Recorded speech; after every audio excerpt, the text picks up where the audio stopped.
So what is content and why is it important? Well, first of all, it extends your digital footprint. It's good for SEO, which everybody's always talking about. The more content you create, the more notice you get on different platforms. It builds credibility with your ideal audience, and it engages your fans. And it can also create additional revenue streams. Your content can be forked into related breakouts, courses, webinars. This all becomes part of your business model based on content. If you have ideas, you have content, and your job is to take that content and weaponize it and monetize it in as many ways you can. It's not just your job, it's your obligation. Because if you're never really giving anything away for free. There's always a purpose to everything you do, and every piece of content you create also has to have a purpose.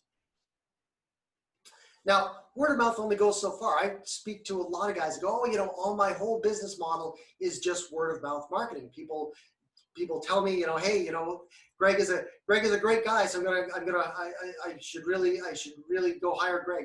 Well, you know, that only goes so far, because even during a referral, clients go to research you online.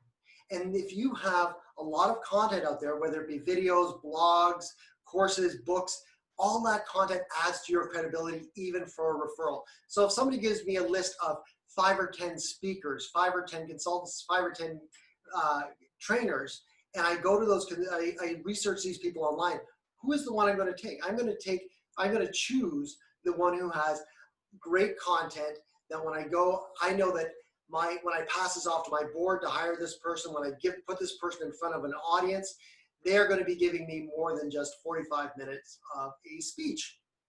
So your content needs to be a source of pride. If you have old, poor quality content, it damages your brand and the brand of your partners. I've worked with a couple of great speakers who've done amazing in their careers, and I go to their website and it hasn't been updated in 5 or 6 years. They haven't got any new content on it. They haven't got any blogs or anything. And we all know speakers like that. And we know speakers who aren't great on the stage and still manage to get work as well. Now, that's marketing and that's content. If you're partnering with a speakers bureau or an association, your content reflects on them.